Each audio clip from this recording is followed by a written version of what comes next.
Sejam bem-vindos ao Não É Podcast, mais um essa semana, hoje com a presença ilustre de Volney Faustini, nosso colunista no NEM.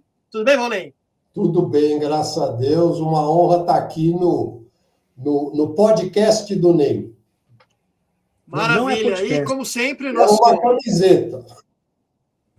Não é podcast. Não é podcast. Eu quero uma camiseta que não é camiseta. Tá certo, a gente vai providenciar isso para você.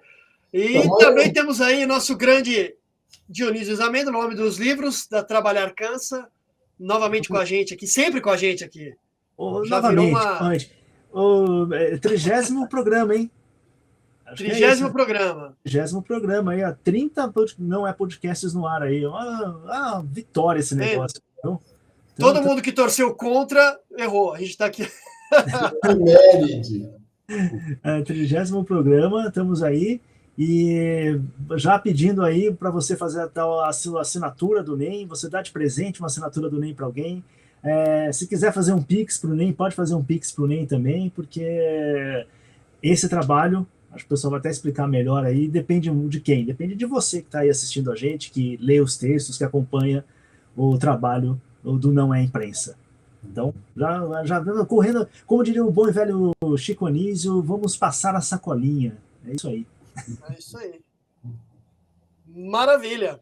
Eu que sou um colunista, quer dizer, sou um mero colunista, eu contribuo uma vez por semana e às vezes dou uns pitacos nos comentários, quero dizer que o trabalho do NEM é essencial e os assinantes, os leitores sabem disso. Então, quando a gente pega, mesmo de um site, de uma plataforma alternativa, você vai lá, tem uma enxurrada de patrocínio, de anúncio, de coisa que não tem nada a ver, que mexe com a sua cabeça, que te atrapalha, e o NEM é uma forma... O site que você vai entrar hoje, você tem que ficar fechando 15 pop-ups, né? É terrível.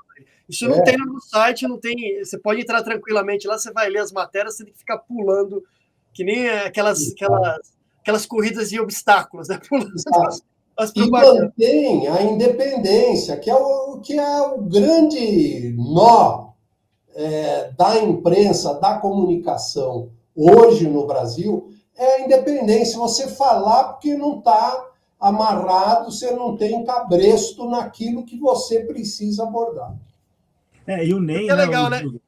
Eu vou colocar essa imagem aí para vocês até comentarem aí, que o Volney sempre traz para a gente essas informações do Substack mundial, né? E aí tem a questão do Brasil, a gente está sempre em primeiro lugar, o Volney acompanha isso desde o começo, e a gente nunca deixou o primeiro lugar, não é isso, Volney? Nunca deixou o primeiro lugar. O Substack foi criado em 2017, demorou para vir para o Brasil.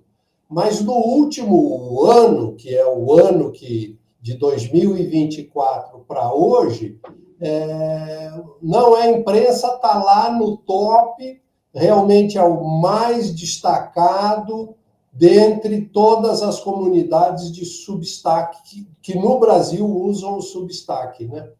E do lado aqui direito, Top Posts em Brasil, é o termômetro do dia. Então, esses dois, tem um no primeiro lugar e outro no quinto lugar, entre os 5 mais lidos, mais requeridos, né? E você vê que é de 16 de janeiro, ou seja, do dia de ontem, quando estamos gravando, e tem lá, né, o Caos Reina, que esse realmente pegou bem no dia de quinta-feira, e o outro, né, O Mundo Vai Coringar, que também tem tudo a ver, quer dizer, é uma demonstração de que o que o NEM está fazendo, por isso que eu me sinto à vontade, que eu sou um mero colaborador, como muitos dos leitores e assinantes são. Quer dizer, o que está em jogo aqui é você ter algo que possa realmente sair dessa maracutaia que é uma informação viciada, tóxica, e que a gente precisa respirar oxigênio puro, por favor. Então, apoie o NEM aí, você tem assinatura para dar, Pix para fazer. Eu queria só complementar uma coisa que nisso tudo que o Volney falou, que é importantíssimo, que é o seguinte, o NEM, como veículo independente, como um hub informativo e jornalístico independente, ainda se sobressai não só da mídia tradicional, dos grandes tudo, mas também tem muito veículo independente por aí de internet, tal, não sei o que posa de independente, mas a gente sabe muito bem que tem ligações e recebe patrocínio e financiamento e tudo, de políticos e de coisas parecem tanto, mas que posam de independentes, mas não são. Realmente depende de você, leitor, de você, assinante, e só. Entendeu? Não tem rabo preso, como o Volney falou, vou ressaltar, não tem rabo preso com ninguém, e não caia na propaganda de vagabundo, porque tá cheio de vagabundo aí falando que é independente, que tá livre, que quer... Mas falando em propaganda, já começa o jogo. Só uma coisa que é interessante você falar, porque assim, além disso, né, além de ter muito vagabundo, aí tem vagabundo que copia o NEM, né? A famosa quibada. Quibada é o sucesso. Semana a gente vê alguém pegou... mas tem muita gente que pega nossas ideias, pega a coisa que saiu no NEM, que a gente escreveu, e leva para a imprensa lá fora, né? Grande imprensa, inclusive, que toda semana tem uma quibada, a gente leva uma quibada desses jornalistas profissionais que roubam nossas ideias, roubam nossos textos, a própria argumentação, o argumento inteiro, e leva para o veículo deles sem dar a devida fonte, né? Dar a devida crédito. Esqueci a palavra, então. Crédito. Mas é isso. Bom, vamos começar. Já que a gente vai começar na comunicação, nada mais justo que essa semana teve um climão na posse do Sidônio, que é o novo marqueteiro do governo Lula, né? Saiu o Paulo Pimenta com aquela estigma de incompetente, porque a comunicação não está funcionando e quem que é a culpa é do Paulo Pimenta. Tira o Paulo Pimenta, vamos colocar o Sidônio. Mas também a Janja não gostou nada dessa história, porque o Sidônio agora parece que vai reunir tudo, né, para si, ali como grande marqueteiro do governo, já que não tem governo, a economia não vai para frente, não tem plano, não tem nada, vamos apostar no marketing, né? Então, teve um climão nessa posse do Sidônio, e o que vocês acham que vai acontecer daqui para frente? Eles vão insistir, né? Sem esperança nenhuma, os petistas estão apostando tudo no marketing. Você acha que vai dar certo isso ou não? Não, mas antes da gente falar disso, você tem que colocar o vídeo dele. O vídeo da não, posse. Eu estou guardando o melhor para o final. Você já... não, mas a pauta tem que começar com ele. Então vamos lá. Queria também colocar para o presidente que o baiano, quando bota um paletó e gravata, ou quando se arruma, antigamente, para ir até o Orelhão ligar para São Paulo. E é isso que a gente faz. Eu não estou acostumado com isso, vou ter que me adaptar, mas chegarei até lá.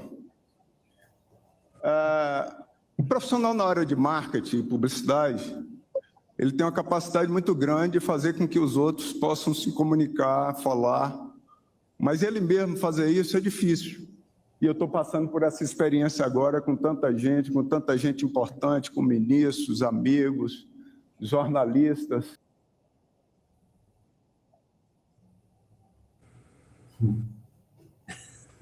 Maravilha.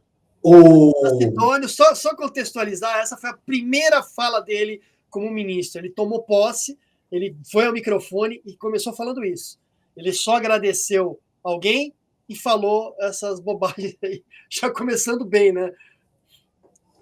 Então, eu tenho que tomar cuidado, porque a minha carreira é de marqueteiro. Eu comecei trabalhando em publicidade, comecei fazendo anúncio, fui para jornal, fui para TV, depois eu montei telemarketing, pode jogar tomate, sou um dos pioneiros do telemarketing no Brasil, lá nos idos de 1987. Então, eu sei o que é fazer marketing, eu sei quais são os pecadilhos do marketing. E o Seth Godin, ele tem um livro fantástico, depois de ele ter feito fama com marketing de permissão, ele tem um livro fantástico que o título é Todo Marqueteiro é um Mentiroso. Então, a forma como ele fala, eu sou o encarregado de fazer o marketing, a comunicação, a publicidade, já começa revelando para onde ele vai, qual o caminho que ele vai seguir. É difícil. E você, Dil, como é que você viu essa baianidade que ele falou, que veste o palitozinho e vai ligar no orelhão, né, cara? Eu acho que é uma coisa muito bizarra, porque assim, qual que é o grande... Vamos ser um pai, né, no aspecto, assim, tipo, em vez de ficar só zoando o coitado do Sidônio, né? Mas assim, na realidade, se começar por aí, o problema é que o Brasil tá fudido, tá todo mundo em crise, ninguém tem dinheiro para nada, a inflação comendo solta, café custando R$70 o quilo do café. Então, assim, o problema do governo, antes de tudo, é a realidade, não é o marketing só, não é a propaganda. Só que realmente o Paulo Pimenta não entregou o que foi esperado dele, então não conseguiu entregar nada. Essa própria crise do Pix que aconteceu agora há pouco também, só que aí é aquela coisa, né? Você precisa de uma vivacidade, algumas ideias novas e tudo. E eu não sei qual que é o passado de marqueteiro do Sidônio, mas assim, nessa apresentação você que é aquela coisa, energia baixa, né? Aquele negócio assim, puta, meu. Vou dar na analogia do futebol, assim, é o cara que entra o chinelinho, né? O cara que entra ali, não vai entrar na dividida mesmo, o cara não vai entrar rachando tudo. Me para meio na moleza, assim, né? Do tipo, não, eu tô aqui, não tô entendendo muito bem qual que é o problema mesmo da crise e tal. Mas, como eu falei, eu não conheço o passado do Sidônio. Vai ver que ele é um grande gênio do marketing que trabalha dessa forma aí, né? De chinelão, no final das contas. Você vai abrir lá o gabinete dele, ele vai estar de chinelo, tal, não sei o quê. Olhando para a paisagem, sentado na rede, pensando assim, pô, com ideias maravilhosas, né? Mas nessa primeira apresentação, se sou eu falo, puta, isso aí não vai dar certo. Que é o que eu acho que não vai dar certo, porque me parece que falta um tônus ali, né? Um vigor, assim, alguma coisa que fala assim, pô, vamos... tava na moda aí falar que o Zuckerberg veio lá falar que tá usando energia masculina, aquela coisa, né? O cara tem uma energia muito baiana, não uma energia muito masculina. Sem falar mal de baiano, mas quando baiano põe terno, chove em São Paulo que alaga tudo. Mas então assim, mas eu acho que ele já começou dando uma desculpa, né? Porque ele sabe a situação. Então, assim, o petista ele quer vender essa ideia de que o problema é de comunicação, mas todo mundo sabe que o problema é político e econômico, sobretudo. Todo mundo sabe que o povo está indo para a rua, está indo para o supermercado, está tudo caro, o café 50, 70, né? Que você falou, o quilo. O quilo está 70 pontos. Então, ninguém está conseguindo comprar nada. E esse final de ano foi muito complicado, né? Porque até a compra chinesa o pessoal foi taxado, não pôde nem fazer a compra chinesa no final do ano. Então, eu acho que eles sabem que esse problema é um problema muito mais complexo do que um mero problema de comunicação. Eu acho que ele já está dando uma desculpa ali, né? Ele falou de ligar por orelhão, eu não consegui deixar de fazer a ligação com esse jornalismo de WhatsApp. Quer dizer, eu acho que ele vai continuar fazendo a mesma coisa, de ficar tentando pautar a imprensa, essa coisa do tal do jornalismo do WhatsApp. A imprensa comprou isso, ficou essa semana inteira aí, que esse negócio do Pix, que a gente vai falar daqui a pouquinho, mas quer dizer, não tem muito o que fazer, ele já está dando a desculpa, eu vou tentar, né? Parece que ele está falando assim, olha, eu sou marqueteiro, mas vou tentar fazer aí, não estou muito acostumado com isso. Eu estou acostumado, você perguntou do currículo dele, né? Ele fazia marketing de campanha política, né? Ele elegeu o Nelson Wagner, como é que é o nome dele? O Jacques Wagner, né, na Bahia.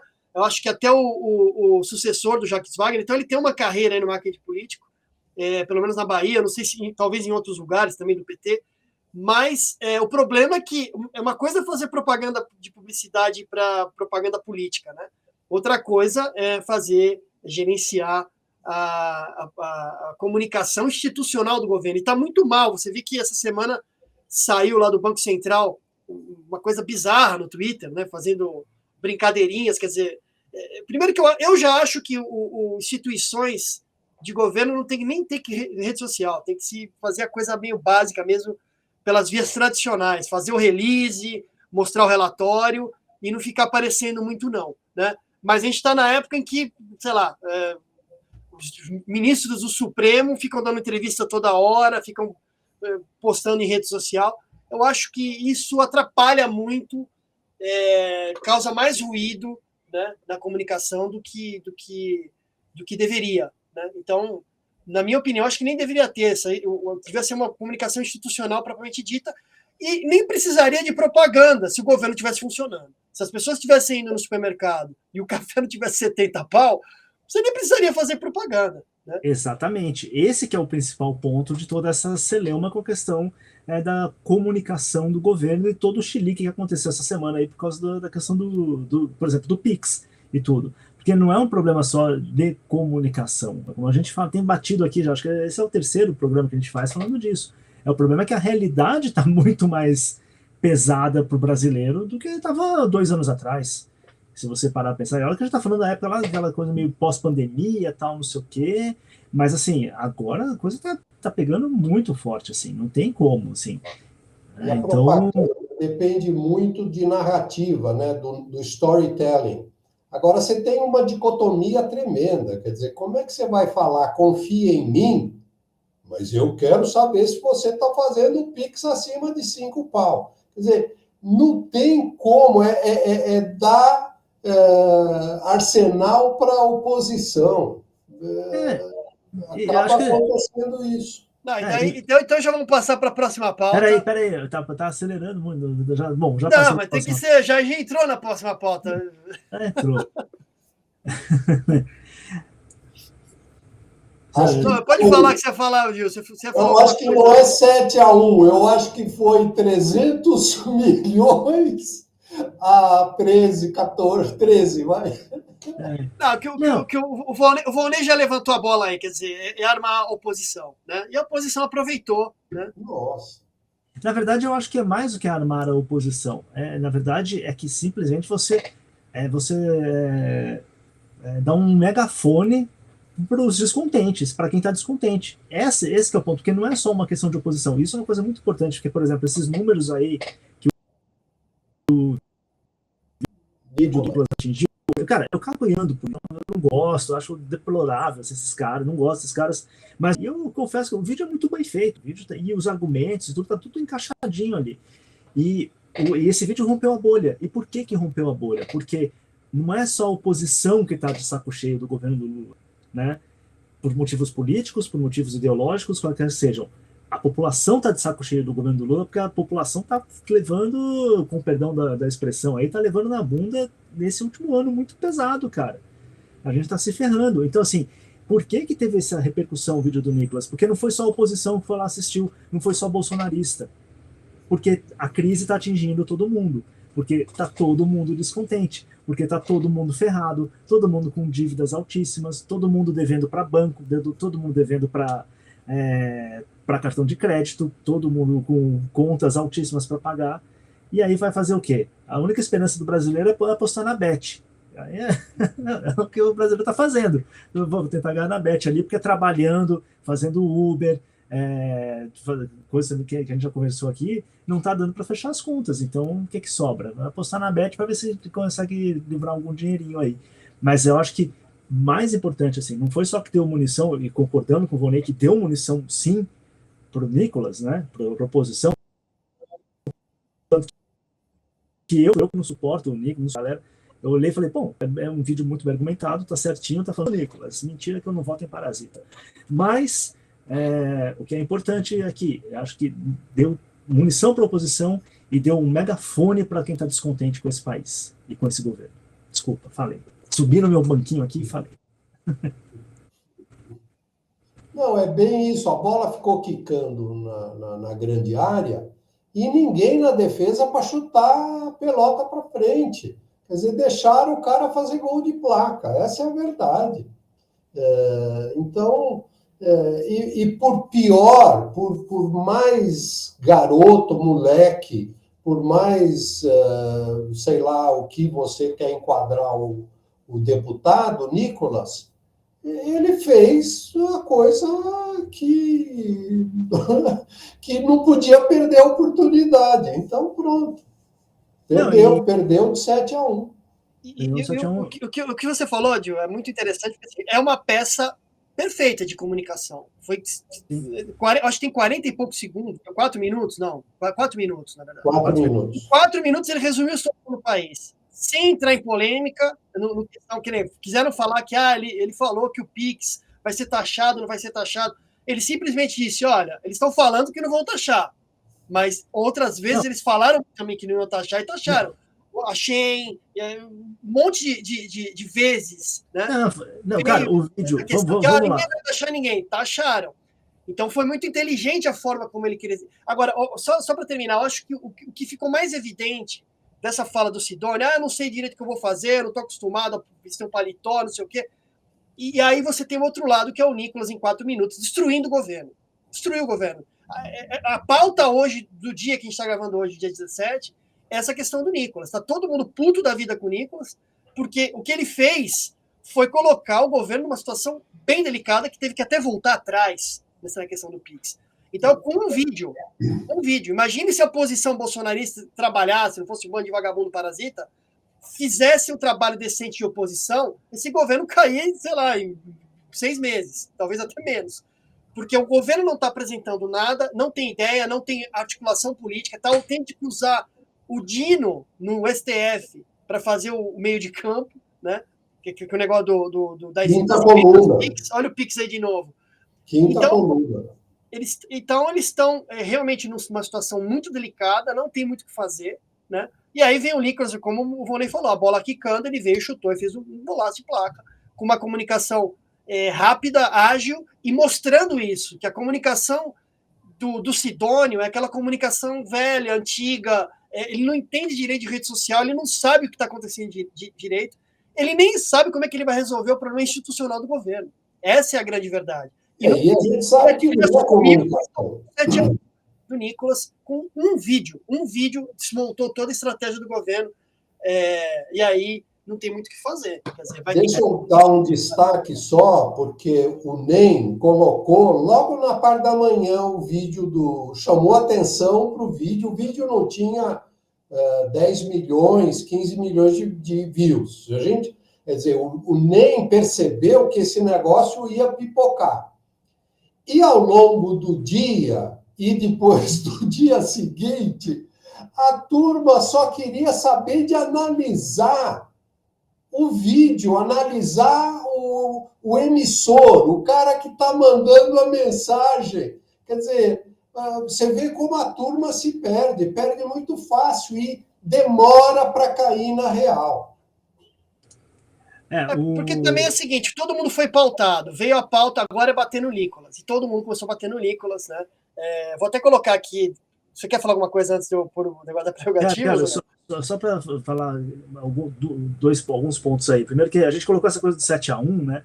Que é da seleção brasileira, tomou aquele 7-1 da Alemanha, tal, todo mundo sabe o que é isso, que foi aquela coisa, tipo, começou o jogo, o Brasil já perdendo, né, aquele negócio. Mas o tempo desses 4 minutos também me lembrou muito aquelas coisas, aquelas lutas do Mike Tyson, assim, que durava 3 minutos, primeiro round ele arrebentava, acabou tudo, que foi mais ou menos o que o Nicolas fez com esse vídeo, que eu quero só ressaltar essa questão do vídeo, assim, porque o vídeo ele não é de baixo calão, ele não fala mentira, ele não fala nada. E ele começa muito bem porque ele dá um panorama do que aconteceu no Brasil nesse último ano e das ações do governo que foram disseram uma coisa e fizeram outras, né? Ele pontuou muito bem, assim, ele deu todo esse contexto para ir falar da questão da fiscalização do PIX, dessas transações, desses bancos digitais, e aí falando assim, olha, é óbvio, o governo ele não vai fazer isso agora, mas quem disse que ele não vai fazer isso depois, sendo que aqui você tem todo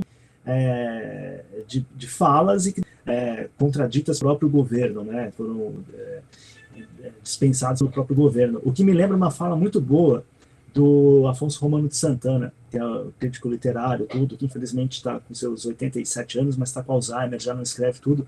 E eu estou relendo os livros dele agora, tal. E ele fala uma coisa muito boa, assim, no Brasil, a gente tem um grande problema. Não é só que as pessoas não gostam de ler. No Brasil, o problema é que o que está escrito também não vale nada. Então, é uma fala que eu li assim, eu falei, puta, como isso é muito impressionante. Ele está falando dessa questão de como a palavra, os contratos, o desinteresse das pessoas pela lei passa por isso também. E isso me bateu muito forte com essa questão de como o governo Lula vem tratando coisas, né, com essa questão de taxar os produtos. Não vai taxar o que vai ser importado da China, foi taxado. Não vai ter sigilo bancário, tem sigilo bancário. Todas essas coisas o Nicolas colocou no vídeo. E aí falou, a gente vai acreditar nesse governo que não vai fazer? E um outro aspecto que ele colocou também, que eu achei muito interessante, que é assim, olha, o governo está mais preocupado com quem ganha aí mais de 5 mil reais. E a gente sabe que, assim, né, quem ganha mais de 5 mil reais nesse país é rico, né? Então, mas assim, o governo está mais preocupado com quem ganha 5 mil reais do que com o brasileiro que ganha o salário mínimo, como que ele faz para sobreviver no mês, né? Então, essas coisas foram muito bem colocadas. Então, foi um vídeo muito bem pensado, muito bem articulado. E é engraçado que o vídeo do Nicolas fez um sucesso, mas eu também captei aqui um negócio muito engraçado, que logo depois saiu essa notícia do governo, teve uma banda lá no Nordeste e tal, né, já que o Sidônia é do Nordeste, também que é baiano, mas essa banda acho que é do Ceará, teve um pessoal que lançou uma musiquinha assim, falando o leão tá com fome e tal, fizeram um forrozinho assim, zoando essa coisa do governo, né? E você fala, cara, isso antes mesmo, também teve uma outra sacada do Nicolas, que assim, o Nicolas sacou a insatisfação que na hora bateu no povo. Porque esse videozinho que eu achei aí desse pessoal do forró, tudo... O timing, né? O timing foi perfeito. Ele foi isso, ele sacou, porque assim, cara, ele sacou que, cara, foi totalmente cagado porque o povo tá fudido. Ele sacou isso, né? Isso é saber não só fazer marketing, mas captar o momento. E o sentimento, né? O momento e o sentimento. E aí o que sobrou foi isso aqui. O Prerrogativas agora vai representar o Nicolas no Conselho de Ética da Câmara dos Deputados. Mas não vai dar nada isso, porque ele não fez nada errado. Sacou? Ele pode fazer, se você pegar o vídeo, pode analisar o vídeo, ele fala uma inverdade, ele está usando fatos. Vai dar mais palco para ele. Em vez de ficar quieto e já assimilar a derrota, perdeu de 7-1, ainda quer ir no tapetão. Pior que é verdade isso, né? Para você ver como é que a comunicação realmente é muito ruim do governo. O problema do país não é problema de comunicação, mas o governo comunica muito mal, realmente, né? E não percebeu que ele tomou essa derrota e ele vai levar essa derrota adiante, quer dizer, vai ficar sendo pautado talvez mais uma semana, né? Esse negócio do Nicolas. Esse vídeo do Nicolas vai render ainda mais uma semana para todo mundo. E o Dionísio, que é São Paulino, e eu que sou corintiano, a gente sabe muito bem como é o exagero da torcida. Quando ela acha que ela tem que resolver o problema do time, ela invade, ela quebra, ela faz o que for necessário. E o Prerrogativas está vendo a inanição do governo, já quer tomar iniciativa, já quer virar a mesa, porque, obviamente, houve problemas do técnico, do jogador, do gramado, mas, assimila a derrota, cara.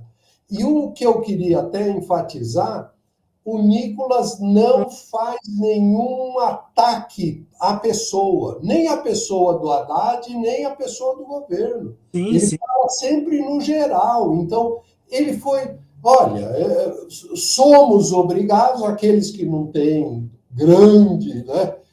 Somos obrigados a tirar o chapéu para o Nicolas, que ele fez direitinho isso. Tem que reconhecer. Quando o cara acerta, você tem que reconhecer.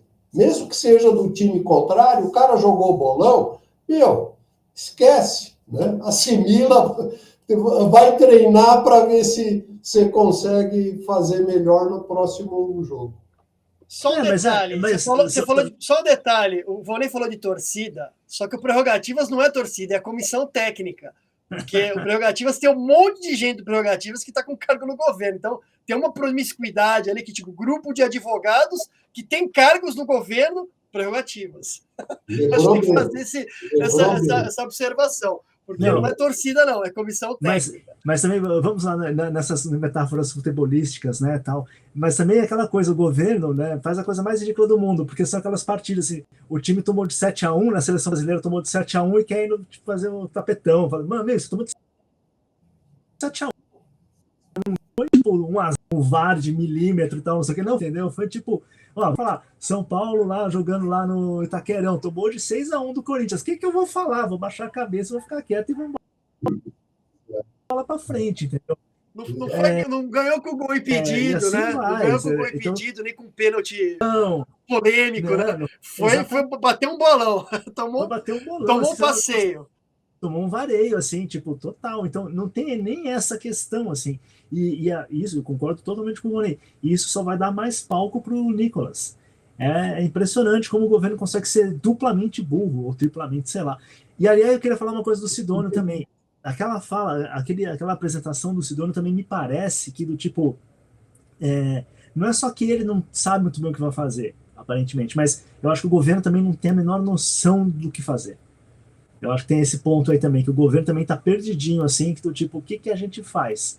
Porque um governo que no último ano gastou 3 bilhões de reais em viagem por aí, viajando pelo mundo afora, por onde quer que fosse, com viagem e tal, não sei o quê, um governo que gastou 3 bilhões em viagem não está muito preocupado com a economia, não está muito preocupado com ajustar as contas, não está mesmo, assim. Então, tipo, eu acho que o governo... ajustar as contas com o passado. Você viu, dia 8 de janeiro, um fiasco de público, de povo, de massa. Quer dizer, realmente a incompetência está em não atacar os problemas cruciais que o país tem. E fica tampando o sol com a peneira, querendo colocar esparadrapo em dor de cabeça para ver se o paciente vai até o fim do ano. Eu não sei. Eu estou muito cético. Ô, Volney, você falou uma coisa interessante que a gente não chegou a comentar aqui, mas eu também, quando veio aquela, lá perto do dia 8 ali, né, no comecinho do ano, falando que ia ter esse começo do governo, essa coisa e tal, eu achei um negócio tão estranho, porque assim, cara, na verdade eu devia deixar passar, deixar morrer, assim, tipo, esquece esse negócio. E não, os caras fizeram todo o negócio para ressaltar aquele negócio que já tinha sido um fiasco, a própria ação foi totalmente patético, e aí o governo Lula conseguiu se tornar tão patético quanto os caras que invadiram no final das contas. E para mim é justamente também esse problema de comunicação de marketing, porque o cara que inventou de fazer esse palanque aí para o Lula aparecer lá para falar do 8-1, né, ainda ficou lá falando que ainda estamos aqui e tal, querendo pegar carona no sucesso do filme lá do Walter Salles. Puta troços tosco, assim, coisa de, sei lá, cara, coisa de marqueteiro. O que é igualmente tosco, que isso a história vai cobrar, é que isso tudo aconteceu quando o governo já estava empossado. Quem é responsável administrativamente pela confusão e para tentar fazer o máximo para ter evitado tudo aquilo é o próprio governo. Então, como pode? Explica para mim, como pode? Não, eu vou falar uma coisa. Eu digo o mesmo que eu já disse sobre o governo Bolsonaro. A situação do jeito que está, caótica, com a economia muito ruim, não é difícil governar. É só fazer o básico, deixar a máquina trabalhar sozinha, fazer a lição de casa, né? Cortar gastos, tal. Fazer um governo medíocre. E você já vai conseguir entrar para um patamar. Foi o que fez o Temer. O governo Temer foi isso, foi esse tampão que ele fez a lição de casa, deu uma ajustada na economia. Feijãozinho com arroz, não precisa fazer mais nada. Empurrou com a barriga até a próxima eleição. Se o Bolsonaro tivesse feito isso, né? Porque assim, a expectativa não era tão grande com o Bolsonaro, porque assim, é um imbecil, um mentecapto, não tem muito o que esperar dele. Mas ele formou uma equipe de ministros com o Moro, com o Paulo Guedes, tal, que vendia uma ideia que a coisa ia bem. Então, ele só precisava empurrar o carro para pegar no tranco, não precisava mais do que isso. O problema é que ele começou bem o governo Bolsonaro com ele tinha um porta-voz oficial lá, que era um militar, estava tudo direitinho, institucionalizado, burocrático, o máximo possível. Se ele tivesse mantido isso, agora ele mandou o cara embora, né, o porta-voz, começou a fazer a tal das lives de quinta-feira, falar abobrinha, falar aquele monte de merda que ele só sabe dizer. Aí veio a pandemia, foi aquela catástrofe, quer dizer, ele não soube usar a pandemia até a seu favor, quer dizer, fazer o governo funcionar pelo menos na questão da vacina, na questão do SUS e tudo mais, que era o básico também, era empurrar o carro e fazer pegar no tranco, era só isso, fazer o mínimo possível, arroz e feijão. Ele não fez isso. O Lula teve também essa chance, quer dizer, o país caótico do jeito que estava, com uma tentativa de golpe fracassada, o negócio indo para o buraco. Ele foi eleito com essa ideia de frente ampla, de apaziguar o país, né? Ele podia ter feito isso. Se ele conseguisse fazer isso, ele até conseguiria morrer com a biografia, com um rebranding, já que a gente está falando de marketing, porque o passado do Lula é uma coisa muito, muito feia, né? Agora, se ele conseguisse fazer o arroz com feijão, conseguisse dar uma resposta, dar uma saída honrosa para esse pessoal mais radical, até do 8 de janeiro, lá, do quebra-quebra, né? Esse pessoal que foi defender regime militar, essas coisas todas, é verdade, mas eu acho que ele tinha que ter acenado para esse pessoal, falar, vamos fazer uma frente ampla de verdade, e saído como um grande estadista, fazendo um governo medíocre. Ele podia ter, mas é o que o Dionísio falou. Ele apostou, ele dobrou a aposta. Então, assim, começou a chamar o pessoal de fascista, não sei o quê, assim, anistia. Ele só colocou mais lenha na fogueira. Então, esse pessoal que já não gostava dele, esse pessoal que já estava na frente do quartel pedindo intervenção militar, ele não mudou de opinião, né? Ele continua radicalizado, continua esperando uma oportunidade para fazer o algazarra, né? Agora que não dá mais para fazer fisicamente, eles fazem virtualmente. Foi o que o Nicolas aproveitou a oportunidade com um vídeo, fez esse esculhambou o governo, acabou com o governo. O governo está. Eu não vou dizer que ele está nas cordas, que eu acho que realmente foi, como você falou, Dil, foi uma luta do Mike Tyson. Tomaram nocaute e estão lá no chão reclamando com o juiz. Reclamando com o juiz e naquela, né? E do tipo, e é engraçado, porque você vai. Aí, vamos lá, aproveitar e fazer uma propaganda do NEM, você que está aí assistindo a gente agora tal, aproveita para assinar o NEM, para dar uma assinatura de presente, fazer um Pix pro NEM, aproveita aí, porque o que eu vou falar é importante. Porque você vê, o governo, o que ele tenta fazer? Ele tenta pautar a imprensa tradicional, para a imprensa definir, mostrar que o PIB aumentou, todo aquele negócio e tal. Eu falo isso porque esses dias, sei lá, saiu uma matéria na Piauí, aí toda você vê o pessoal na Globo News, todo mundo, não, mas olha, a economia tá boa, tem mais emprego, tem mais não sei o quê, tudo aí. Bom, aí eu novamente vou citar a Maria da Conceição Tavares. Pobre não come PIB, meu amigo. Esse que é o ponto, entendeu? Então tô tendo que citar a Maria Conceição Tavares para vocês aí e tal. Pra você ver que a situação não tá fácil, né? Mas assim, tem pleno emprego, o PIB está crescendo e tal, mas como eu já falei aqui também, a pessoa está empregada, está trabalhando, mas quantos de vocês não usam Uber aí? Aí você vai pegar o Uber e o cara está fazendo um complemento da renda dele no Uber porque ele não consegue, com o salário dele, pagar as contas, né? Quanto o cara está endividado no cartão de crédito, ó, eu aí e tal, tá ferrado, endividado no cartão de crédito porque, foi para pagar conta, e aí está embolado, não consegue sair. O brasileiro tá assim, cara. Então, assim, a imprensa tradicional, essa imprensa também, ela tenta vender uma realidade que não coaduna com o mundo, com a cabeça do governante, do Lula, do Haddad. E aí, falando essa questão de como o governo perdeu a oportunidade, cara, o Lula escolheu o Haddad para ser ministro da Economia. Não dá para começar pior, né, cara? Assim, do tipo, tem toda uma oportunidade de fazer uma coisa diferente, realmente trabalhar outras formas de lidar com a economia, com o governo, tudo, aí ele vai escolher o Haddad. Aí o Haddad é isso. E o Haddad também é um cara que, assim, mesmo ele querendo fazer o certo, agora também o governo não quer fazer, o Lula não deixa ele fazer o certo, né? Do tipo... Não, mas esse que é o problema. O Haddad nunca teve apoio do governo, nem do Lula, nem de ninguém. Não, sabe o que eu acho engraçado? Toda semana ele ficava sendo esculhambado pela Glaze Hoffman, pelo primeiro damo da Glaze Hoffman, né, o Lindenberg. Ele ficava toda hora esculhambando o cara. Então, assim, qual o que ele tinha? E outra coisa, ele não tinha a articulação política para garantir aquilo que ele prometia para os empresários, nas reuniões que ele ia. Sim. Mas é engraçado. Então, ele ia prometer uma coisa e não tinha retaguarda do governo trabalhando para isso. Então, quer dizer, não tinha a menor chance de dar certo esse negócio. Além de, assim, independente de o plano ser bom ou ruim, do arcabouço ser bom ou ruim, né, ele nunca conseguiu andar com esse arcabouço, nunca conseguiu realmente implementar de forma plena esse negócio. Então, assim, é sempre coxa de retalhos. Então, o próprio governo traía a confiança do Haddad e colocava ele em uma situação, ele já perdeu. Teve agora, acho que foi na CNN, ele jogou um sincericídio lá, né? Não sei se você viu a Thaís Herédia, né? Que ela pergunta para ele, pô, mas como é que você vai fazer se a comunicação tá tão ruim? Aí ele vira para ela e fala assim, mas o problema é de vocês também, ninguém acredita o que tá passando na imprensa. Não, mas, Diogo, mas aquele negócio nome é destino, né? Qual que é o apelido do Haddad, né?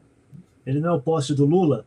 Então, e poste serve para ser o quê? E o Tachad também, né? Quer dizer, ele fez esse negócio de taxar aqui, mas é verdade, é o poste do Lula. O poste do Lula, mas o que acontece com o poste? O poste é urinol de cachorro, velho. Então todo mundo mija no Haddad. No final das contas é isso, entendeu? É isso aí, cara. E aí o governo, eu acho que voltando, né, o governo não sabe o que fazer. Né? O governo sabe o que fazer, o governo sabe que dá para gastar dinheiro, dá para bancar a viagem da Janja aí para tudo quanto é lugar. O governo ele escolheu fazer a agenda da cabeça do Lula, que é a reeleição. Então, é isso que está na cabeça dele. E ele acha que ele vai matar a bola no peito, resolver continuando com a figura futebolística, que ele vai resolver, que ele vai dar um jeito para no final. Mas assim como o Bolsonaro traiu os aliados lá que levaram ele até a eleição, né? E foi trocando a turma, né? Esqueci o nome do coitado, tá esquecido pela história, né? O que acabou morrendo. Bibiano. Quem? Bibiano. Então, até esse, quer dizer, morreu amargurado. Mas o próprio Lula... Outro que foi muito importante foi o Major Olímpio, que fez toda a articulação aqui em São Paulo, que também morreu e foi esquecido, né? Morreu de Covid. Que acabou indo... Foi ousado demais, né? Que saiu indo... como é que é? Desafiando a Covid e acabou morrendo. E a traição do Lula, mesmo que ele aplaque a ira, use o centrão, coloque gente, mas a agenda dele, que deveria ser da frente ampla, para fazer algo melhor para o país, isso não está sendo feito. O que está sendo feito eu preciso me garantir que eu, mesmo velhinho, eu quero retomar o 4º mandato. Vamos lá para o Lula 4. É isso. É isso que está acontecendo. E tem uma coisa interessante que, assim, tudo que vocês falaram está no discurso do Sidônio, né? A gente pegou essa primeira parte que é a mais engraçada, mas depois foi essa lenga-lenga, que o grande problema é que o país está bem, a economia está bem, está tudo uma maravilha, mas eles não conseguem comunicar isto ao povo. Isto porque a direita tem o monopólio das fake news. Eu acho que ele usou um termo parecido com esse. Então, ele quer dizer que como é que eles pintam o país, né? O governo está uma maravilha, está tudo funcionando, né? Mas o problema é que a população está acreditando em fake news da oposição. É o que você falou, a realidade está batendo na porta, né, Gil? Quer dizer, o pessoal está indo para o supermercado, está vendo que está tudo caro, o pessoal está virando madrugada no Uber para complementar a renda, e o problema é da fake news. Então, o que é mais engraçado é que vem tudo interligado, né? A imprensa começa a repetir essa propaganda do governo. E isso que, para mim, é o mais escandaloso. Porque o governo ser ruim, o governo do PT ser ruim, não é um escândalo. Porque assim, o Lula, ele acredita que ele é um grande estadista, que ele é um grande articulador político, ele nunca foi. Os 2 governos dele foram à base de propina. né? Mensalão, depois o Petrolão, comprou o Congresso para aprovar as coisas. Então, quer dizer, ele nunca foi... Né? Eu acho que assim, a figura do Lula acabou quando ele foi tentar, no impeachment da Dilma, comprar todo mundo no hotel lá em Brasília, né? Ele não conseguiu convencer nem o Tiririca, né? Nem o Tiririca ele conseguiu convencer. Então, esse mito de que o Lula é um grande estadista, um grande articulador político, caiu. Ele acredita nisso, mas nunca foi. Né? E agora está evidente, desse terceiro mandato, que ele não tem mais o mensalão, porque o mensalão já foi legalizado, quer dizer, o Congresso já não precisa mais do Executivo para ter o mensalão, e ele não tem nada a oferecer. Não tem mais nada a oferecer. Não tem projeto, não tem programa de governo, não tem nada. E aí, ele ficar nessa lenga-lenga falando que é um problema de comunicação. Quando o problema, na verdade, é a realidade que está batendo na porta. O rei está nu, né? Eu diria que a realidade... É a realidade, meu. Não adianta. Você não tem roupa invisível, realeza. Na verdade, não é que a realidade está batendo na porta. Não é que a realidade está batendo na porta, ela arrombou a porta já. É isso que é, né? E esse discurso que você falou aí do Sidônio já mostra de novo essa realidade que está acontecendo. O problema não são... Assim, você pode falar que as fake news, elas ajudam, elas dão mais com as insatisfações. Né? Elas verificam, né, o desgosto do povo, o desespero do povo, tal, não sei o quê, mas isso tudo a fake news, ela é só um complemento a uma realidade que está aí. Sim, meu amigo, o dólar estava R$6, e assim, o pessoal fica achando que, não, o dólar não tem importância. Não, cara, dólar afeta tudo da nossa vida. Aumenta tudo, assim. Então, assim, isso é para dar um exemplo. A inflação está nos 2 dígitos, meu amigo. Não está 1 dígito, não. É 2 dígitos aí mesmo, comendo solta. E, então, assim, não é o que eu falei, a população não está, tipo, não é a fake news que faz o pessoal ficar desgostoso, tal, não sei o quê. Não, é quando você vai no supermercado, sabe? É quando você vai pagar sua conta de cartão de crédito, é quando você vai ver que você está devendo uma puta de uma grana no banco porque você teve que pegar emprestado dinheiro para poder fechar alguma conta no mês aí. Então, assim, esse discurso já mostra como está desconectado esse governo da realidade mais básica. E o jornalismo, né, assim, a gente fala muito da questão de criticar o jornalismo, tal, não sei o quê, mas é isso, cara, eu não assisto essas coisas, eu vejo mais pelo NEM do que eu não fico lá vendo Globo News e tal. Ligo a TV para ter jogo de futebol, que eu gosto, que eu fico lá. Não sei porquê, é uma tragédia, assim, toda vez que acaba o ano, eu falo, ano que vem não tá com futebol, aí vai lá, começou o São Paulo jogando ali, negócio, jogo amistoso, você tá lá sofrendo com o time, né? Mas, enfim, eu ligo a TV para isso, não vejo o Globo, não acompanho, mas assim, quando eu paro e vejo, cara, eu falei, essa notícia, essa matéria da Piauí, eu achei uma revista de qualidade, com jornalismo, que tem patrocinador, tem grana, tal, não sei o quê, tem profissionais ali, os caras se dedicam àquilo. E os caras fazendo uma pauta que é totalmente pró-governo, falando que tá tudo bem na economia do país. Aí você fala, meu amigo, tem um livrinho da Annie Ernaux aqui, que Olha as Luzes, Meu Amor, que é um livro que ela fala sobre o supermercado, tal, não sei o quê, é um livrinho pequenininho, muito bom, mas logo no começo ela fala uma coisa muito importante, ela fala assim, olha, eu acho que todo político, todo jornalista, todo formador, influenciador, devia fazer suas compras no supermercado para entender o que acontece com a realidade do povo. E eu tenho essa sensação, para mim, esse povo daí, do governo, da imprensa, esse pessoal, eles não vão no mercado fazer compra, bicho. Ou se vai com o cartão corporativo do governo, da empresa lá, ok, não tem que se preocupar com a conta para pagar no final do mês. Mas se você é um trabalhador e está preocupado com suas contas no final do mês, se você vai no mercado, cara, e você vê meio quilo de café a R$36, você fala, cara, que porra que é essa? Né? O café pelo menos Enfim, bom? Desculpa, subi no meu pamphlet. Não, bicho. Não é café. Você me fez lembrar... Dionísio, você me fez lembrar aquele debate para a prefeitura aqui de São Paulo, que o Boris Casoy perguntou para o Eduardo Suplicy, que é um economista, quanto custa o pãozinho francês da padaria?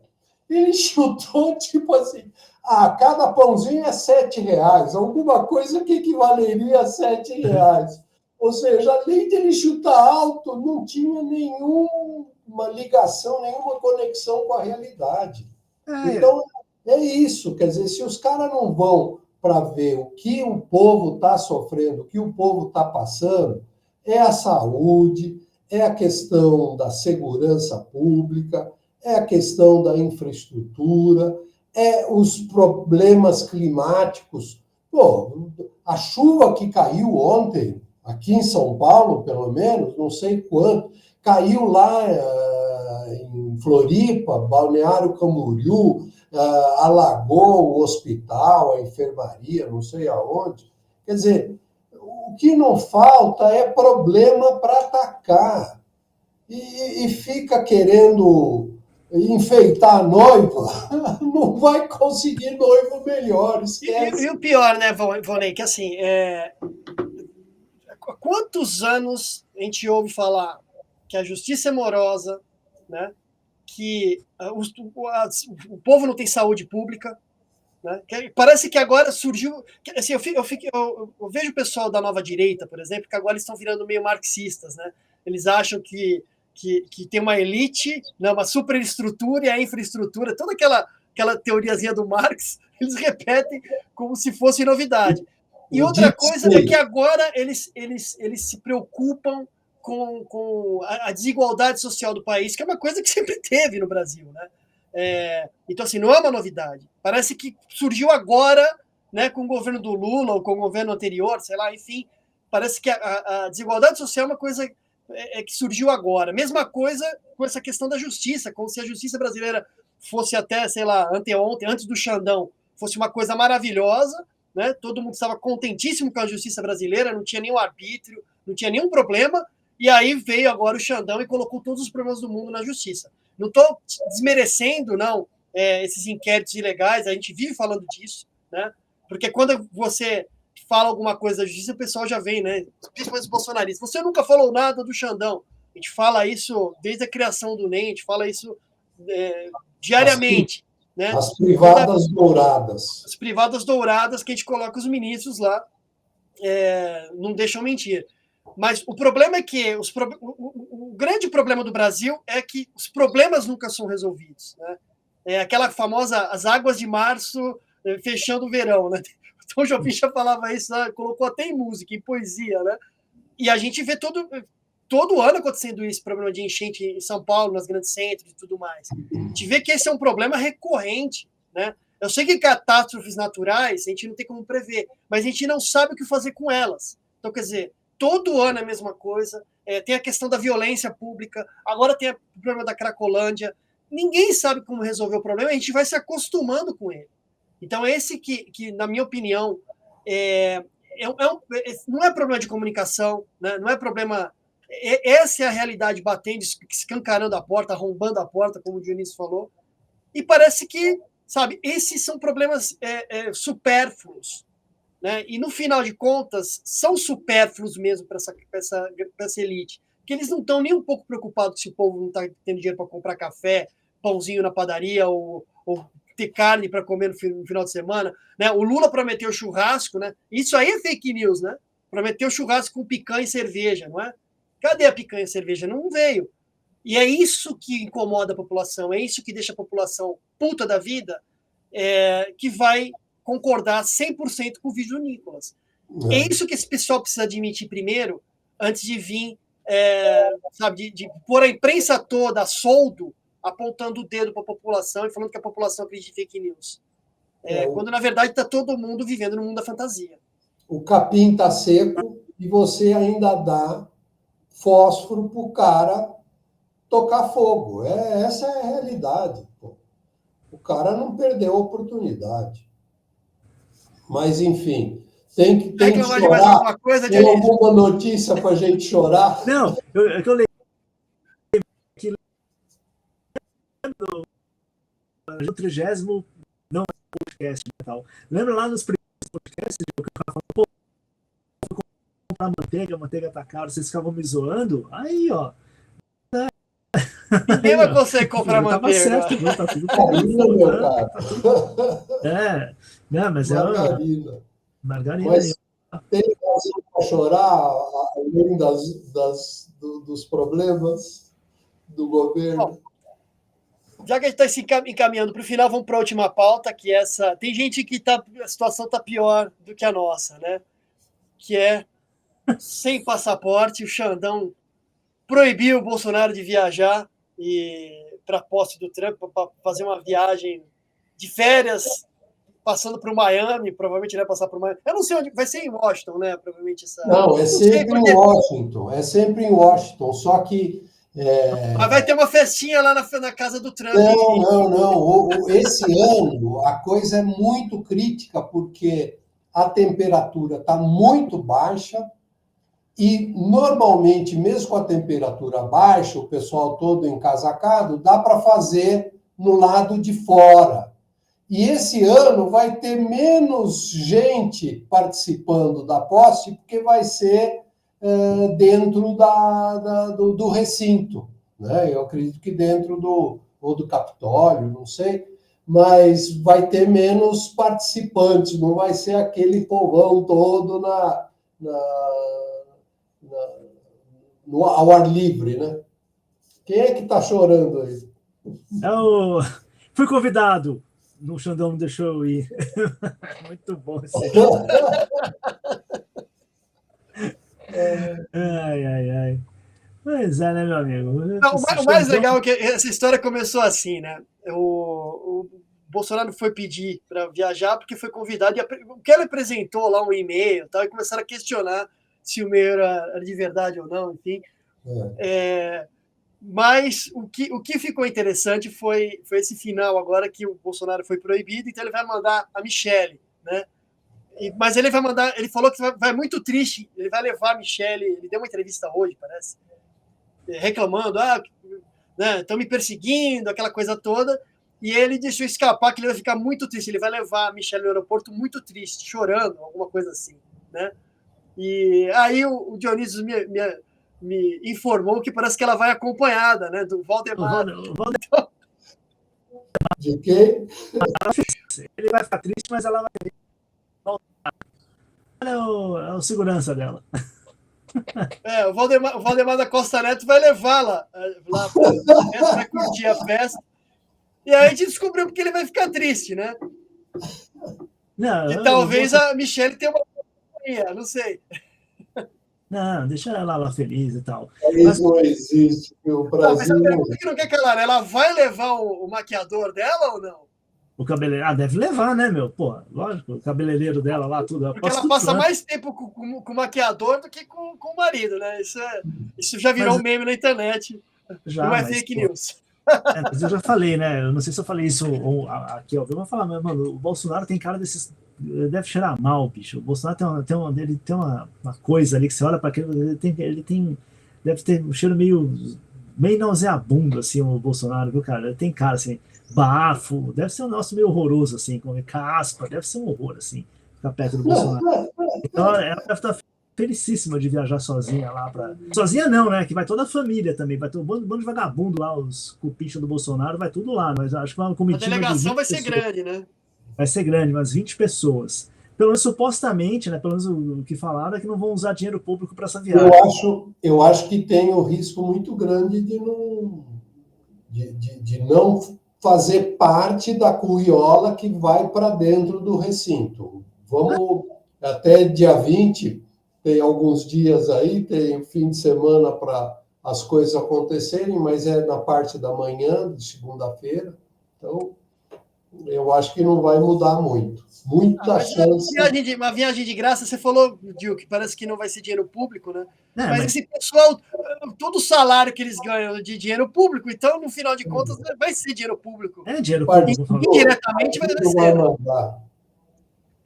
Então, assim, vão lá se divertir, passar um tempinho lá, vai ter uma recepção na casa de um aliado do Trump, vai ser aquela coisa, vão encher a mala de bugiganga, tal, no free shop. Não, aí sai uma notícia agora que os deputados que vão nessa comitiva vão pedir para o Trump para que o visto do Alexandre de Moraes seja cassado. Fazer uma represália. Não é sério, né? Por isso que eu volto a dizer, né? Se esse pessoal bolsonarista fizesse um trabalho decente, minimamente, como fez o Nicolas, né? O governo ia estar com mais dificuldade do que está. O governo sozinho já está com dificuldade. Imagina se tivesse uma oposição de verdade. Mas, o Diogo, notícia também que saiu esses dias. A preocupação do Bolsonaro não é com o governo Lula. O Bolsonaro tem duas preocupações. A primeira, a principal, não ser preso, né? A segunda preocupação dele, colocar toda a família dele na política e deixar os caras aí. Ele quer fazer a Michelle ser senadora, quer botar os filhos dele ali para ser deputado, não sei o quê, mesmo aquele vagabundinho lá, aquele filho mais novo dele. Por enquanto, só a Laurinha está isenta porque ela não tem idade para ser candidata ainda. Né? Então, sei lá, coitada dessa menina. Mas o resto, tudo. A preocupação dele é essa. Você acha que ele está preocupado? Você acha que em algum momento na vida dele. Cara, pelo amor de Deus. O Bolsonaro tem 40 anos de carreira política. Você acha que a família dele, com a população. Isso, para mim, ficou muito evidente. A gente relembrou aí o governo Bolsonaro na época da pandemia. Começou naquela, como você falou, começou ali e tal, não sei o quê, mas na época da pandemia, ele estava cagando e andando para a população que estava morrendo, bicho. Assim, você pode falar o que você quiser, pode não quer vacinar, não vacina, não sei o quê, mas assim, todo mundo conhece. Eu não sou coveiro. Cara, eu não sou coveiro, sabe? Assim, porque ele estava pouco se ferrando com a população. Essa é a realidade desse cara, do bolsonarismo. Então, assim, não espanta que nesse momento a preocupação dele é essa, é se livrar da cadeia e botar a família dele aí parasitando o país por mais 40 anos aí, né? Todo populista está mais preocupado consigo mesmo e com a agenda do curto prazo da permanência dele no poder. Essa é a verdade. Isso é com Lula, é com Bolsonaro. Não tem como tirar. É o projeto político, por isso que o Brasil não avança. Projeto político em cima da carreira de políticos populistas, e a gente fica nessa roda viva, nesse círculo vicioso, e o povo se lascando. O Brasil desavança, né? O Brasil é um país que desavança, em vez de avançar, desavança. É bizarro, assim. Porque você falou a verdade, o único projeto político que se tem no Brasil é esse, é o projeto do grupo que vai se manter no poder por algum tempo, e depois vai ter um revezamento, né? E para vir outro grupo político que vai se manter no poder com todos os privilégios, todas as benesses, né? Nós temos dois países aqui, o Chile e a Argentina. O Chile é um governo de esquerda, a Argentina é um governo de direita. Os dois estão dando certo, os dois estão construindo uma nação. O Chile teve o rodízio, né? O cara da direita, o cara da esquerda, mostra que a democracia está pujante, vibrante lá, está resolvendo os seus problemas. A Argentina deu uma virada, porque parece que o Milei, com toda aquela loucura dele, vai fazer algo efetivamente. E por mais que a gente tenha um pé assim atrás, tenha resistência com relação ao argentino, e tem motivos, eles vão virar o jogo e, olha, nós vamos ficar com inveja, pode ter certeza. Já viraram no futebol, né? No futebol, mas é que o Milei está fazendo eleição de casa, né? Todo mundo estava torcendo contra aí, ele é maluco. Ele é maluco mesmo, ele é doido. Maluco. Mas ele está fazendo eleição de casa. Não é populista, porque se ele fosse populista, ele chegava lá, ele já ia coxambrar, já ia fazer o que os outros 4, 5 antecessores fizeram. E ele não, ele tem uma agenda, e aí, se der certo, ele vai levar os louros e vai provavelmente ter uma carreira política, porque ele é novo, né, comparativamente, né, eu acho que não tem 50 e poucos anos, ele tem aí uma carreira pela frente. E aí... só para fazer um parênteses, o Boric no Chile, né, tá sendo o responsável, né? Não está fazendo loucura, está fazendo o que tem que ser feito também.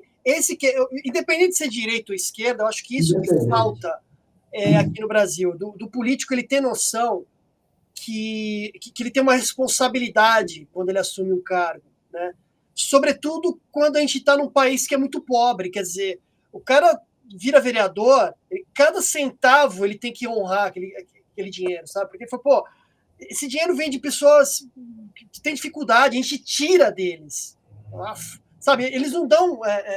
o imposto não sabe, o contribuinte. Eu não estou contribuindo com nada. É tirado da gente. Né? E quem paga mais imposto nesse país são os mais pobres. Então, cada centavo do poder público, cada centavo que um deputado, que um vereador, um prefeito, um governador, sabe, ele tinha que ter essa responsabilidade.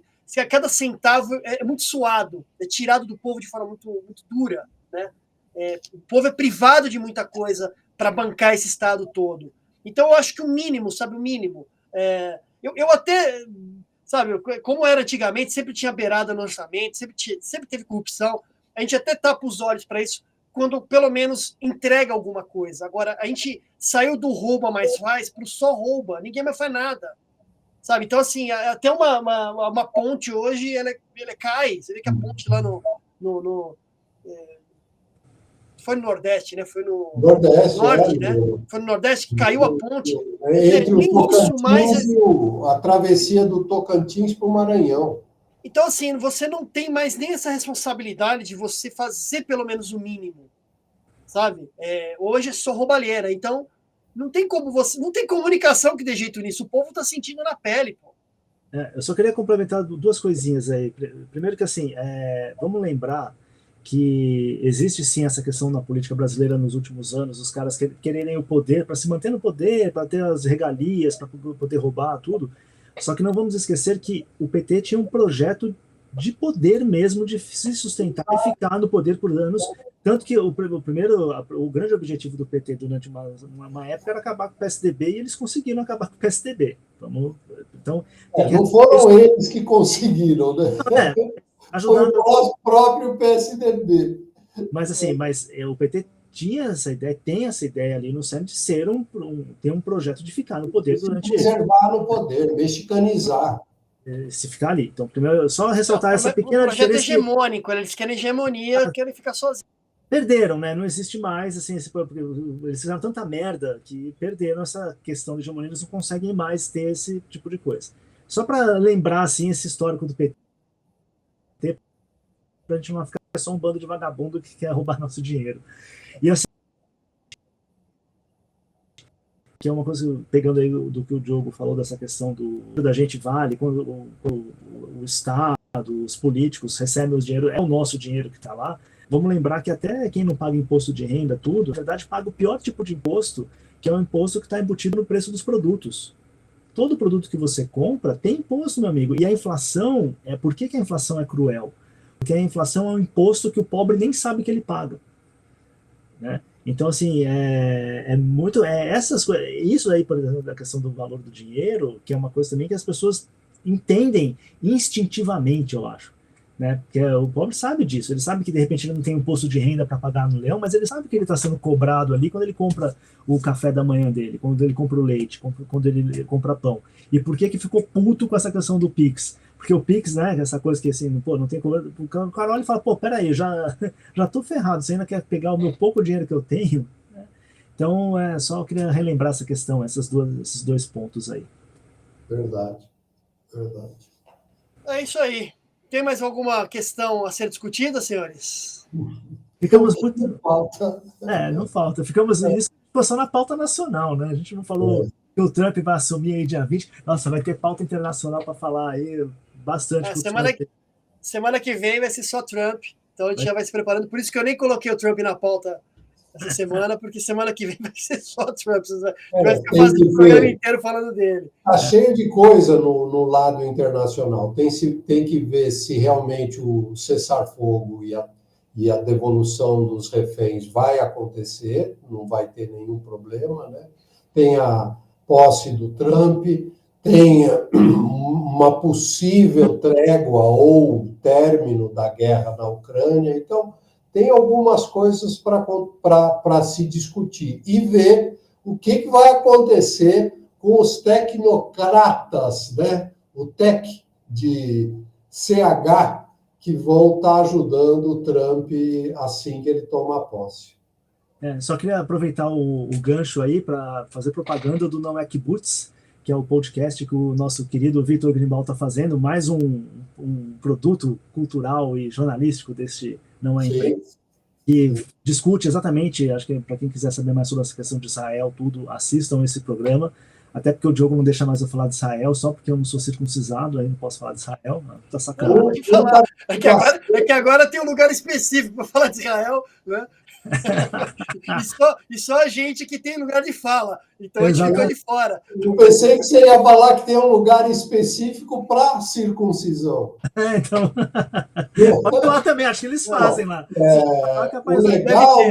O legal do podcast Kibutz é que você tem, inclusive, participante falando diretamente de Israel. Então, é uma coisa realmente... Não, esse último, eu acho que tem 3 já, né? Os 3 são ótimos, mas esse último teve que é meio papo reto, né? O que a gente não vê na imprensa, e são pessoas que entendem do assunto muito mais do que você poderia ver na Globo News ou na CNN. Mas é muito interessante que eles entram profundamente ali na política de Israel, o Galvendo, né? Que é o Michel Galvendo, que está lá em Israel. Então ele traz muito dos nomes das pessoas que estão cogitando ali para o novo governo, quando o Netanyahu sair, né? E todas as articulações políticas estão sendo feitas, ele traz isso de gente que está lá, né? Ele está lá acompanhando, né? Ele é jornalista, ele é correspondente internacional, mas ele tem o espaço para falar ali no NEM, enfim, está muito legal, realmente, o Não É Kibutz, bem lembrado, Diogo. Não, isso aí, a gente tem que fazer aqui, tem que fazer essas coisas, tem muita coisa boa que acontece nesse Não É Imprensa, de verdade mesmo, assim. Enfim. Por isso que aí, ó, enquanto você fala, assine o NEM, do Pix, apoia. Tem acesso a tudo isso que a gente está trazendo para vocês aí. Exatamente. Se você já percebeu que a imprensa tradicional é cínica, é manipuladora, tem uma agenda que não é imparcial, você, então, chegou no lugar certo. O NEM é aonde a gente atua, onde está um vácuo, um espaço muito grande, em razão dessa falta, em razão da ausência dessas qualidades, dessas virtudes, que, infelizmente, o quarto poder perdeu já faz muito tempo. Exatamente. E daí a gente fica aqui debochando desse pessoal e informando também, que a gente trazendo informações que provavelmente você não vai ver na imprensa tradicional. Posso indicar os livros aí? Lógico. Pô, então já é tradicional isso aqui. Então, já indicar uns livros aí para vocês, porque é uma coisa importantíssima, gente. A gente, informação, notícia, fatos, tal, não sei o quê, a gente tem todo dia, a gente é avassalado por isso, assim. Eu defendo muito essa questão do livro, por quê? Porque o livro é onde você vai conseguir ter tempo para ler, tempo para refletir naquelas ideias, o autor pensou naquilo antes de colocar, então, por isso que esse não é podcast, né? Permite que a gente fale de livros, porque é no livro, é ali que você vai conseguir pegar todas essas notícias, todas essas informações e ter um filtro para elas, porque isso é extremamente importante. Então, primeiro, eu vou indicar aqui rapidinho, tá muito grande essa tela, Diogo, eu estou me sentindo intimidado. Eu quero dar destaque para você. Não, deixa assim tá bom, tá muito grande. Mas eu já indiquei esse livro aqui, como a gente falou do Não É Kibutz, para você poder participar do Não É Kibutz e não passar vergonha, leia História Mínima de Israel, do Mário Schneider, lançado pela Perspectiva no finalzinho do ano passado. É um livro que explica muito da formação do Estado de Israel, como que se deu, quais são as grandes questões territoriais, coloniais, militares que permeiam a história de Israel. Então, para você participar do Não É Kibutz, leia História Mínima de Israel, do Mário Schneider. Queria indicar aqui também, a gente falou aqui rapidinho, né, sobre a questão da guerra da Ucrânia e da Rússia, este livrinho aqui que é O Grande Confronto, do Rafael Glucksmann, que explica muito por que a guerra aconteceu. E não é uma questão só do Putin, não é uma questão só da Rússia, mas de como os estados e empresas europeias, elas foram fazendo acordos, fazendo assim, sendo meio acochambrando assim, as relações, facilitando as relações com a Rússia, e a Rússia se viu numa situação que ela falou, na verdade vocês estão todos permitindo que eu invada. Então, na verdade, é um livro que mostra muito, vou até ler aqui, como a cegueira e a corrupção das elites europeias promoveram a guerra de Putin contra as nossas democracias. Então é esse lado, aquela coisa que aconteceu na Segunda Guerra Mundial, né? O cara, não, o Putin não é tão legal, a gente tem uns acordos comerciais, ele não vai sacanear a gente. Então, O Grande Confronto é um livro bem interessante para entender sobre isso. Rapidinho aqui. Sobre o relativismo pós-moderno e a fantasia fascista da esquerda identitária, do Antônio Risério. Um baita livro para entender toda essa cultura woke que tem dominado as discussões, que domina as pautas culturais, principalmente nesse nosso paizinho. Fica com ele parado um pouco. Desculpa. Estou indicando o livro do Antônio Risério por quê? Porque é um livro que, cara, não apareceu. Ele teve um artigo dele na Folha de São Paulo que foi bem discutido tudo, mas esse livro não aparece em lugar nenhum as pessoas indicando. Então, eu acho que é bem importante a gente falar sobre ele e mostrar para vocês que isso aqui é um... Aliás, o Risério tá meio sumido, né? Tá, mas lógico, né? O cara lançou um livro. Esse é o quê? Os caras vão botar ele de escanteio. Mas é um livro que bem, e mostra as origens filosóficas da cultura woke, as origens filosóficas e autoritárias. Isso que é interessante. Um livraço para vocês lerem. Edgar Morin, Lições de um Século de Vida, um pequeno livro dele, repassando, o Morin está com 100 anos, né? E está aí, vivo, lúcido, e escreveu esse livro falando sobre a vida dele, sobre o que ele presenciou, sobre o que ele viveu, e acho que é um livro bem importante para a gente, justamente também entender como que esses movimentos, essas notícias, essas coisas abalam o mundo, mas ao mesmo tempo fazem parte da história, né? Seguem. Então, é um livro bem interessante para se ler. E eu vou terminar com 2 livrinhos, para sair um pouco dessa pauta toda, tudo assim, fazer uma coisa mais artística, né? Eu citei aqui o Afonso Romano de Santana, que é um autor que eu estou lendo agora, e tem esse livrinho do Afonso Romano de Santana, que chama Nova História da Arte. Esse livrinho são 2 pequenos ensaios do Afonso Romano de Santana, é um livrinho tal, não sei o quê. O Afonso Romano de Santana está com 87 anos, né? 88 agora, se não me engano. Está com Alzheimer, infelizmente ele não escreve mais, mas neste livrinho aqui, Nova História da Arte, ele é sensacional. São 2 ensaios em que ele faz uma proposta para entendermos a arte, principalmente a arte moderna, a arte contemporânea, sobre outras perspectivas, sobre outras bases que não levem em conta apenas o esteticismo, a crítica estética, mas que levem em conta também aspectos sociológicos, antropológicos, históricos. É incrível, assim, principalmente para a gente entender melhor quais são as questões que nos fazem ignorar a arte moderna. E aí eu vou indicar justamente um livro que chama O Breve História da Arte Moderna, da Susan Hodge, que é esse aqui. Então, um livrinho bem interessante também, muito bom, que traz todo o panorama da arte moderna, com artistas, quadros, movimentos. Então, é um livro bem legal também para ler em conjunto.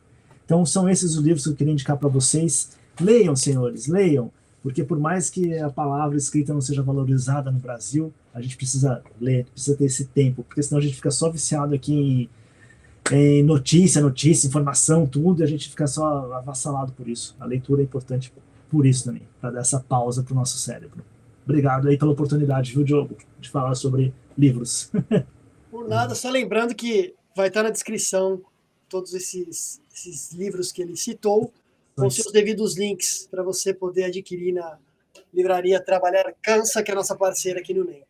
Amém. É isso aí. Mais alguma consideração final? Quer xingar mais alguém, Valnei? Ô, louco! Acho que o Valnei não xingou ninguém.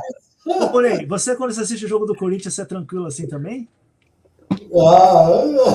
Depende. Se estiver perdendo, eu faço que nem o Prerrogativas. Essa é ótima. Porque para mim, o futebol é terapêutico, cara. Eu xingo meio mundo. Não, são 90 minutos. É muito bom. É muito bom, assim. Eu tenho a grata satisfação, ninguém vai falar que eu sou velho, mas eu tenho a grata satisfação de estar no Pacaembu quando o Corinthians quebrou o tabu em cima do Santos, 2-1. Muito bem. Foi 1984. Tem que ter... Cara, a gente quem tem história, tem que valorizar a história, Valnei. Isso é uma coisa que tem que valorizar, meu. Imagina. O cabelinho branco é para isso, né? Você sabe que eu perdi toda a ilusão no futebol por causa de um jogo do Corinthians e Santos na Vila Belmiro, eu não vou lembrar o ano, em que o Corinthians foi 5-0, 5-1, uma coisa assim.